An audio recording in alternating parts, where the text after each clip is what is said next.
في قناة أطلس يتجدد اللقاء بالجالية المغربية القاطنة في الخارج، ومعنا اليوم مجموعة أخرى من المواطنين نتوقف مع مساراتهم المختلفة، منهم الفنان ومنهم الرياضي ومنهم كذلك الفاعل الجمعوي.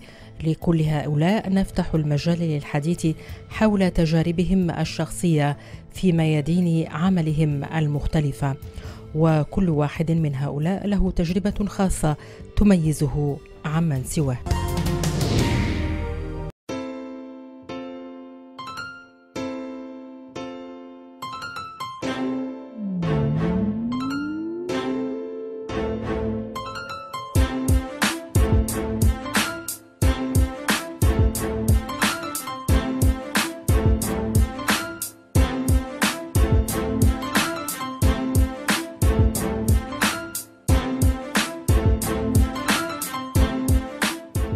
Je m'appelle Ahmed El Khannous, je suis bruxellois de naissance, plus précisément molenbeekois de naissance.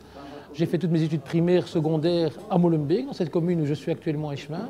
Après avoir travaillé dans l'enseignement comme éducateur, j'ai travaillé à la STIP pendant 14 ans, donc une société de transport bruxelloise, avant de devenir pendant 5 ans conseiller du ministre de l'Emploi et de l'Économie, avant d'accéder à une fonction au sein de l'exécutif molenbeekois comme échevin de l'Emploi, de l'Économie sociale, de la jeunesse et des relations internationales.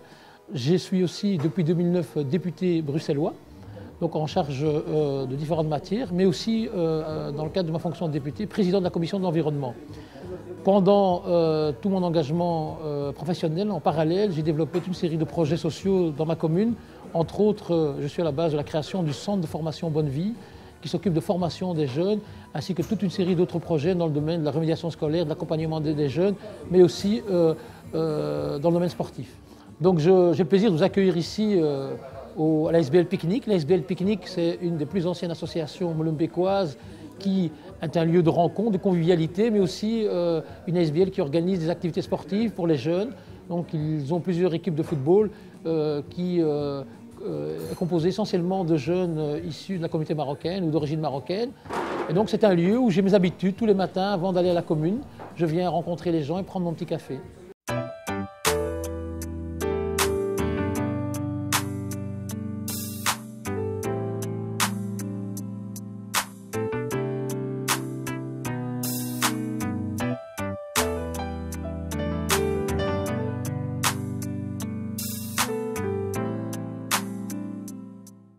Écoutez, j'ai décidé effectivement de m'engager en politique. C'est une suite logique après un engagement associatif. Donc très jeune, depuis 13-14 ans, j'ai adhéré à une association qui s'occupait dans un premier temps d'habitants d'un quartier qui avait été exproprié dans le cadre de travaux du métro.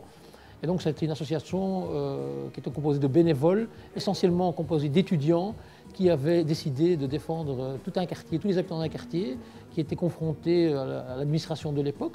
Et donc très jeune, j'ai rejoint cette association qui, au fur et à mesure que le temps avançait, ont développé des activités sociales, des activités culturelles pour les jeunes, comme de la remédiation scolaire, pour essayer de lutter efficacement contre l'échec scolaire.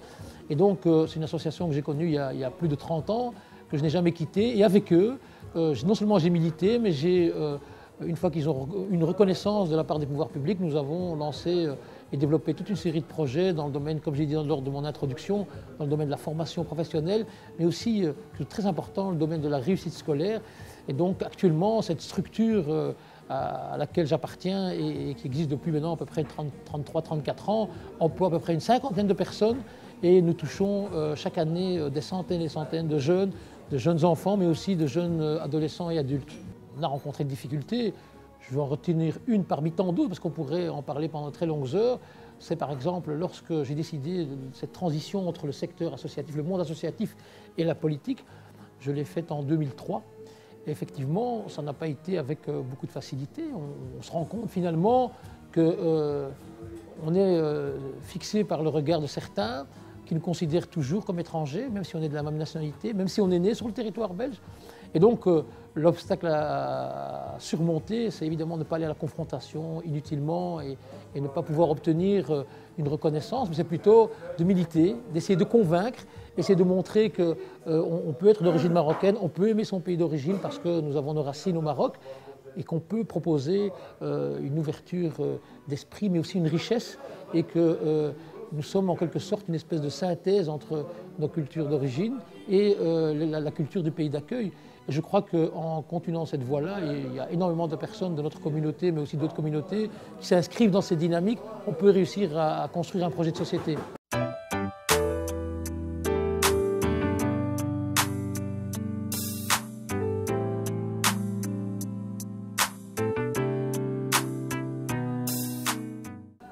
Quand on me pose la question de quelle origine je suis, de quelle région du Maroc je suis, je dis avec beaucoup d'ironie, je viens de Watermal-Boisfort. Parce que je suis né en Belgique, je suis né à Watermal-Boisfort, donc c'est une des 19 communes bruxelloises. Mais effectivement, mes parents sont originaires de la région de Tanger. Mon père Rahmo est enterré à Tanger, et donc j'ai toute ma famille qui se trouve entre Tanger et Tétouan, dans cette région-là. Et donc c'est toujours avec un grand plaisir chaque année que je retourne visiter ma famille et aussi visiter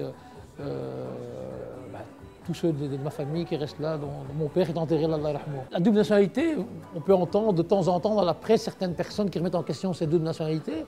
Moi, je crois que c'est une plus-value. C'est une plus-value pour les gens qui décident de devenir belges.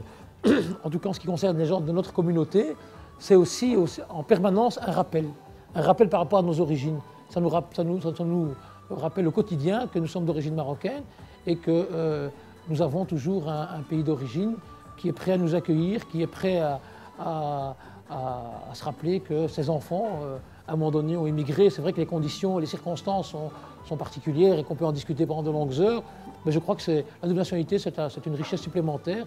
Ça permet de ne pas oublier son pays d'origine.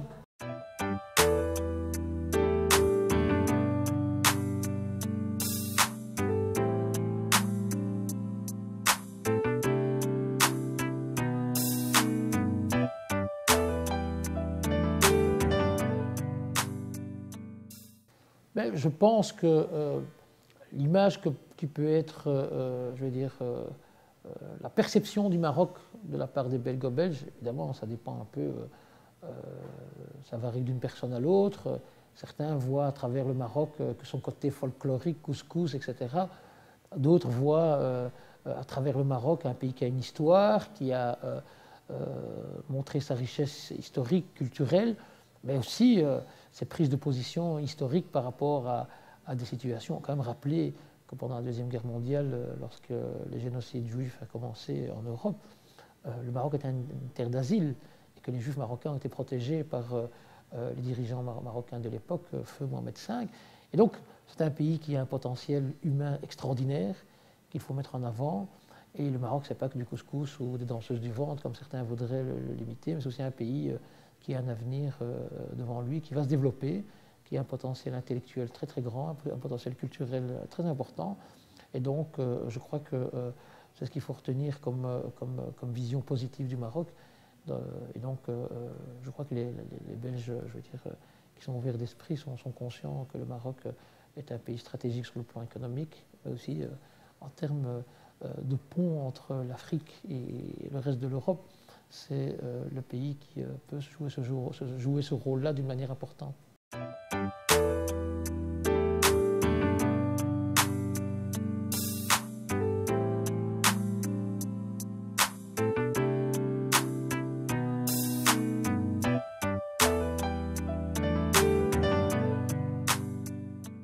Alors, que pourraient faire les gens de la diaspora marocaine en Belgique et ailleurs pour pouvoir je vais dire, aider le Maroc? Moi, d'abord, par rapport aux Marocains ou aux personnes d'origine marocaine vivant en Belgique, j'aime bien utiliser une citation d'un grand personnage de l'histoire du monde arabo-musulman qui disait que le droit, ça ne se demande pas, ça se prend. Et donc, sur cette base-là, je crois que si nous osons vraiment s'investir, nous nous formons, nous faisons des études, nous essayons de monter des projets, et nous essayons de prendre la place qui nous revient de droit dans la société dans laquelle nous vivons, que ce soit en Belgique ou ailleurs. Je crois que des Marocains l'ont montré, le montrent et le montreront dans le futur. Et c'est important. En termes d'expertise à pouvoir apporter au pays d'origine, je crois que ça peut se faire, mais il faut aussi pour cela que les autorités marocaines mettent en place des dispositifs pour pouvoir accueillir au mieux tous ces gens qui ont une expertise dans le monde économique dans le monde social, médical. Vous savez que nous avons d'imminents chirurgiens, d'imminents chercheurs dans le monde universitaire qui sont d'origine marocaine et qui se retrouvent aux États-Unis, en Suisse, faire de la recherche, alors qu'il y a du travail à accomplir au Maroc qui est colossal.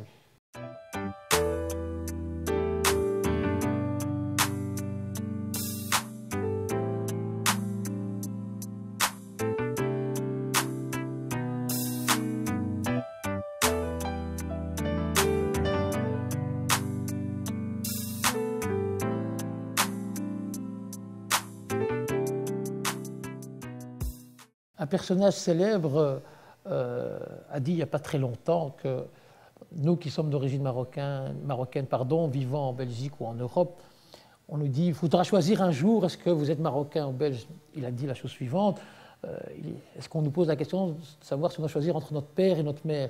Moi je crois qu'il est très difficile de pouvoir faire le choix.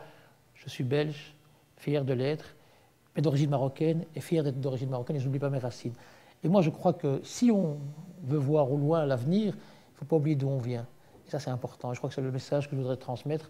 N'oublions pas d'où nous venons, n'oublions pas notre culture, notre origine, notre religion. C'est très important.